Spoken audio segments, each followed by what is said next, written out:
26e dimanche ordinaire. Le Seigneur soit avec vous. Et avec votre esprit. Évangile de Jésus-Christ selon saint Luc. Gloire à toi, Seigneur. En ce temps-là, Jésus disait aux pharisiens, « Il y avait un homme riche, vêtu de pourpre et de lin fin, qui faisait chaque jour des festins somptueux. Devant son portail gisait un pauvre nommé Lazare, qui était couvert d'ulcères. Il aurait bien voulu se rassasier de ce qui tombait de la table du riche, mais les chiens, eux, venaient lécher ses ulcères. Or le pauvre mourut, et les anges l'emportèrent auprès d'Abraham.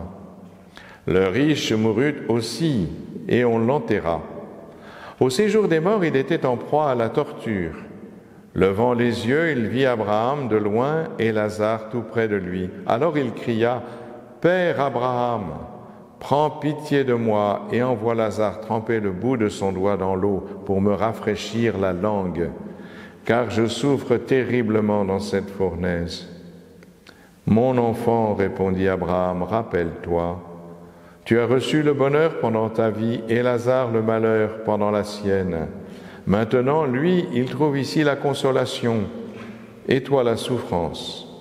Et en plus de tout cela, un grand abîme a été établi entre vous et nous pour que ceux qui voudraient passer vers vous ne le puissent pas et que de là-bas non plus, on ne traverse pas vers nous. » Le riche répliqua, « Eh bien, Père, je te prie d'envoyer Lazare dans la maison de mon Père. En effet, j'ai 5 frères, qu'il leur porte son témoignage, de peur qu'eux aussi ne viennent dans ce lieu de torture. » Abraham lui dit, « Ils ont Moïse et les prophètes, qu'ils les écoutent. » « Non, Père Abraham, dit-il, mais si quelqu'un de chez les morts vient les trouver, ils se convertiront. » Abraham répondit, « S'ils n'écoutent pas Moïse ni les prophètes, quelqu'un pourra bien ressusciter d'entre les morts, ils ne seront pas convaincus. » Acclamons la parole de Dieu. Louange à toi, Seigneur Jésus.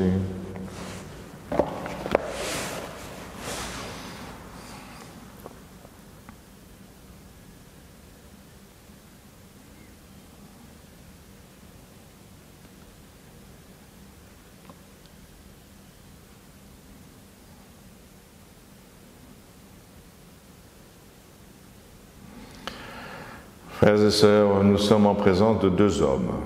L'un est riche, l'autre est pauvre.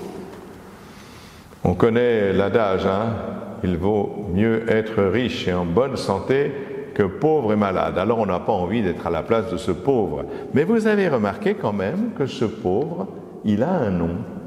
Il s'appelle Lazare. Et que le riche, lui, n'a pas de nom. Qu'est-ce que cela veut dire?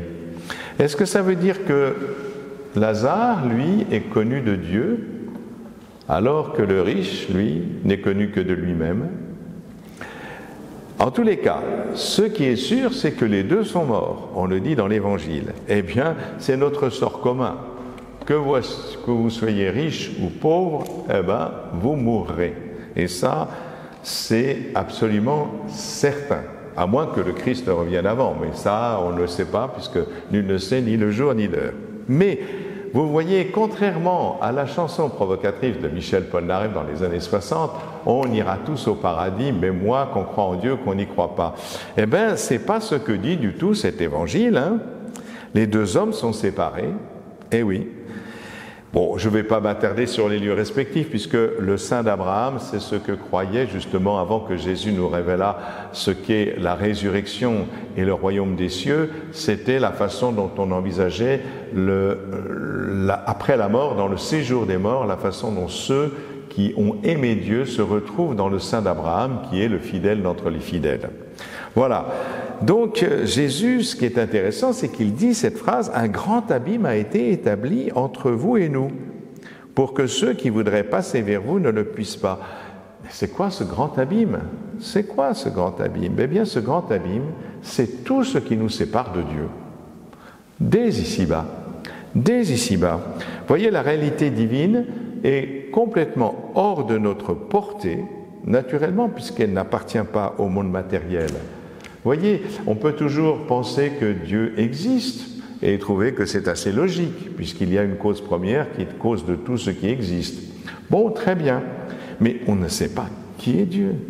S'il ne se révèle pas, alors il s'est révélé par notre Seigneur Jésus-Christ, et nous pouvons connaître quelque chose de Dieu, mais il nous est inaccessible par notre pensée, par notre parole, par tout ce qui nous sert habituellement à rencontrer les personnes et les choses matérielles. Non, Dieu est inaccessible. Il y a un grand abîme entre lui et nous. Dieu est hors du temps, hors de l'espace et hors de la matière.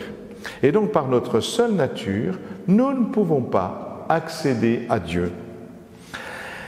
Et pourtant, cet abîme a été comblé, frères et sœurs.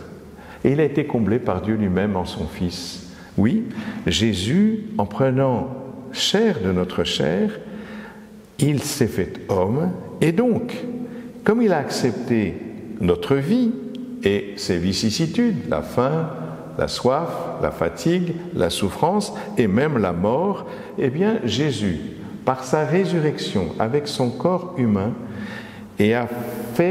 nous a fait franchir cet abîme infini, cet obstacle qui nous séparait de Dieu. Alors du coup, est-ce qu'il est possible, puisque Jésus a comblé cet abîme, qu'il y ait encore un abîme maintenant? Ben oui, c'est possible. C'est nous qui creusons l'abîme. C'est nous qui creusons l'abîme. C'est mon égoïsme qui creuse autour de moi un abîme infranchissable. Même Dieu ne peut pas rejoindre, tout simplement parce qu'il respecte ma liberté. Donc si je m'enferme dans l'individualisme, dans l'égocentrisme, au fond je perds mon identité et je deviens comme le riche, quelqu'un de innommé qui sépare justement, je me sépare de l'amour qui fonde une humanité à l'image de Dieu. Si je suis à l'image de Dieu, c'est parce que j'ai cette capacité d'aimer comme Dieu, c'est ce que le Christ dit. Aimez-vous comme je vous ai aimé.